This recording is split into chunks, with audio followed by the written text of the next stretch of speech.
नमस्कार मित्रों, मैं एस.वी. भारद्वाज आपका पुनः स्वागत करता हूं। दोस्तों, आज हम मंगल के राशि परिवर्तन की बात तो करेंगे। बुध की भी स्थिति चेंज हुई है। आज 22 जून है। 21 जून को मंगल वृषभ राशि में प्रवेश कर चुके हैं और 22 जून से आज अभी बुध ने भाग्य स्थान में प्रवेश किया है। शुक्र और गुरु के साथ योग बनाया है। गुरु के साथ बुध का योग और शुक्र के साथ योग, यह गजब की स्थिति निश्चित तौर से हो जाती है, क्योंकि तीन शुभ ग्रह आपके भाग्य स्थान में हो तो भाग्य बली तो हो ही जाता है। वैसे भी गुरु की स्थिति पहले से ही बेहतर है। पंचम भाव का मालिक होकर गुरु शुक्र के साथ सप्तमेश के साथ बैठा है, तो ये बहुत अच्छा है। लव लाइफ के लिए अच्छा है, व्यापार के लिए अच्छा है और आपकी किस्मत को 7वें आसमान तक ले जा सकता है गुरु शुक्र का योग। परंतु इसमें बुध का समावेश हो जाता है आज से। बुध दोस्तों आपके 11वें भाव के भी मालिक हैं, भूलना नहीं है। अष्टमेश भी हैं बुध। जहाँ पर 11वें भाव का मालिक भाग्य स्थान में बैठे और उच्च के पंचमेश के साथ हो तो स्पेकुलेशन से लाभ के योग, व्यापार से लाभ के योग, कोई बड़ी डील जो आपकी काफ़ी समय से अधर में अटकी हुई है वह सिरे चढ़ सकती है बुध के इस परिवर्तन के कारण।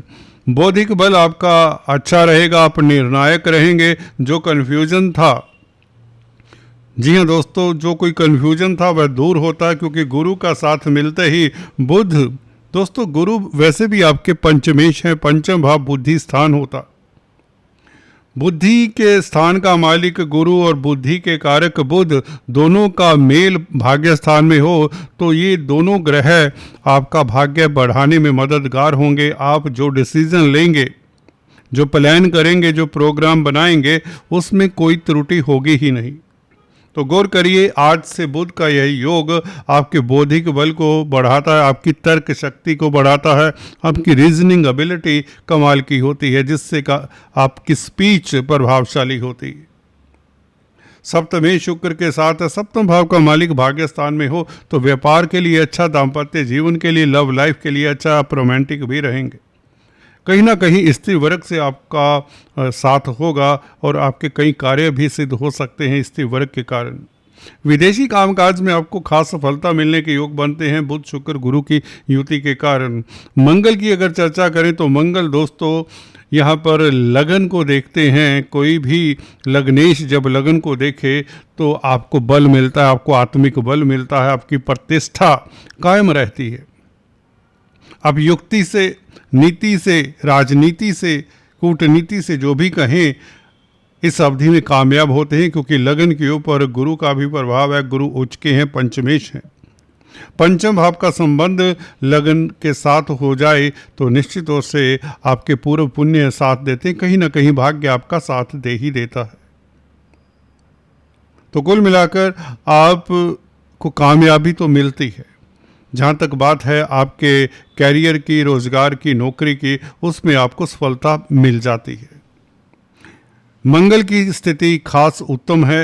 हालांकि मंगल शनि से भी प्रभावित है, शनि की तृतीय दृष्टि है। शनि आपके लिए अकारक ग्रह होते हैं, हालांकि चतुर्थ भाव के भी मालिक हैं। उस नाते शनि की स्थिति बुरी नहीं है, बल्कि न्यूट्रल कही जा सकती है। तो जमीन जायदाद प्रॉपर्टी के मसलों में आपको सफलता मिल जाती है। अगर प्रॉपर्टी संबंधित कामकाज करते हैं तो कहीं ना कहीं थोड़ी प्रोग्रेस के योग बनते हैं, सिल्वर लाइनिंग नजर आ सकती है। आपकी अगर मंगल की महादशा अंतरदशा है तो आपकी प्रतिष्ठा के साथ आपको प्रॉपर्टी के कामकाज से लाभ हो, कमीशन के कामकाज से लाभ हो, क्योंकि बुध उच्च के गुरु के साथ, शुक्र के साथ, गुरु और शुक्र तो गजलक्ष्मी योग बना रहे हैं, जो कि धन की स्थिति बेहतर करते हैं। गुरु वैसे भी धन के कारक भी हैं, धन के मालिक भी हैं, भाग्य स्थान में आ बैठे हैं। और दो शुभ ग्रहों का प्रभाव गुरु के ऊपर, शुक्र और बुध का प्रभाव, शुक्र और बुध आपको बता दें लक्ष्मी नारायण राजयोग भी बनाया करते हैं। तो इसके चलते भाग्य आपका प्रबल तो होगा, किस्मत आपका साथ तो देगी, कहीं ना कहीं आधे अधूरे कार्य आपके संपन्न होंगे। मंगल की दृष्टियों की अगर चर्चा करें, लगन के ऊपर दृष्टि आपको चुस्त तंदुरुस्त बनाती है, आपको कर्मठ बनाती है। आप अपनी हिम्मत से, अपने शौर्य से अपने गंतव्यों को, अपने मंतव्यों को प्राप्त करने में सक्षम होते हैं। भूलना नहीं है, मंगल की चतुर्थ दृष्टि चतुर्थ भाव के ऊपर, 10th हाउस के ऊपर भी है, जो कैरियर का भाव है। यदा कदा केतु यहाँ पर आपके कैरियर में अवरोध का जो कारण बना हुआ है, उस अवरोध को यहाँ पर कहीं ना कहीं रोकने का प्रयत्न तो करता है मंगल, क्योंकि मंगल लग्नेश हैं। लग्नेश का संबंध कर्म भाव के मालिक, कर्म भाव के साथ हो जाए तो ये अच्छा ही होता है। हालांकि सूर्य की स्थिति बुरी नहीं कही जा सकती, परंतु अष्टम भाव में सरकारी तंत्र से आपको इतना सपोर्ट ना मिले, ये हो सकता है। बॉस के समक्ष कम ही जाएं। अगर आप सरकारी क्षेत्र में अथॉरिटी से थोड़ा डिस्टेंस बनाकर रखें। अष्टम भाव में सूर्य इतने कंफर्टेबल नहीं होते।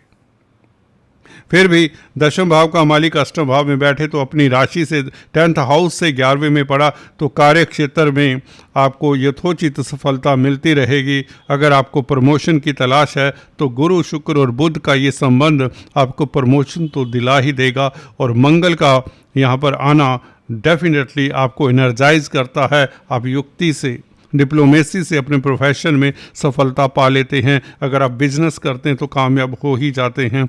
हाँ, यहाँ पर डेली आमदन का ग्राफ तो बढ़ेगा, इसमें कोई किंतु परंतु नहीं।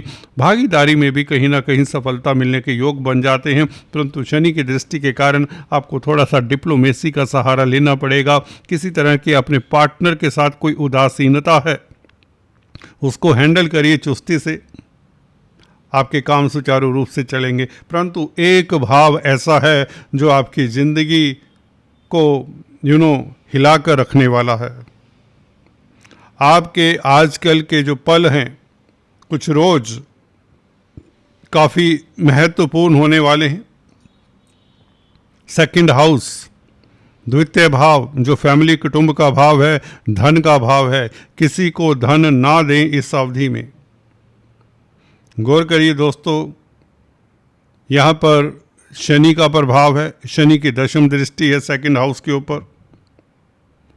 मंगल की अष्टम दृष्टि है सेकंड हाउस के ऊपर, जहाँ पर ये मेरा पॉइंटर होवर कर रहा है। गौर करिए, यहाँ पर शनि की 10th दृष्टि, 10th एस्पेक्ट, मंगल का अष्टम एस्पेक्ट, केतु का 9वां एस्पेक्ट, आप पंचम एस्पेक्ट भी मान सकते हैं।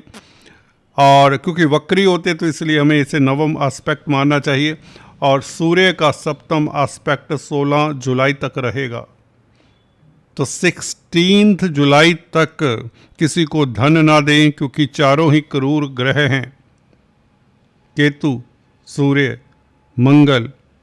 मंगल हालांकि आपके लिए बेनिफिक हैं, शुभ हैं, परंतु हैं क्रूर।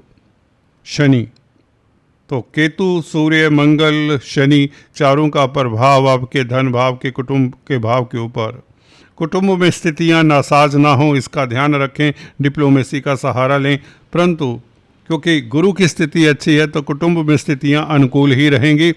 धन को लेकर आपको यत्न प्रयत्न करने होंगे।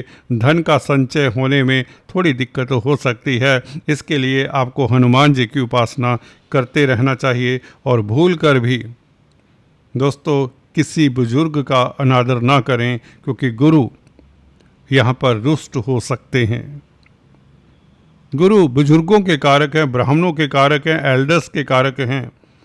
उच्च के गुरु हैं, भाग्यस्थान में बैठे हैं। इस अवधि में ब्राह्मणों का आशीर्वाद लेते रहें, बुजुर्गों का, सीनियर्स का आदर करें।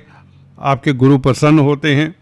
और येलो पदार्थों का दान थर्सडे को करते रहें तो देखिए धन की स्थिति भी उतनी दिक्कत वाली नहीं होगी, धन आता ही रहेगा। खासकर बुध के परिवर्तन के कारण आपके पास व्यापार से, वाणी से, स्पीच से धन आने के योग बनते हैं। आपकी वाक्पटुता आपके कामकाज को सफल बनाती है। कैरियर में आपको थोड़ा सा सतर्क रहना चाहिए, बॉस के समक्ष कम ही जाएं। खासकर अगर आपकी केतु की या मंगल की दशा अंतरदशा है तो आपको केतु के बीज मंत्रों का जाप करना चाहिए और चींटियों को आटा शक्कर डालते रहना चाहिए। हो सके तो नारियल दान कर दें मंदिर में। दोस्तों आज इतना ही, फिर से मिलेंगे, तब तक के लिए stay tune. Have a nice day, अपना ख्याल रखिए। Thank you so much.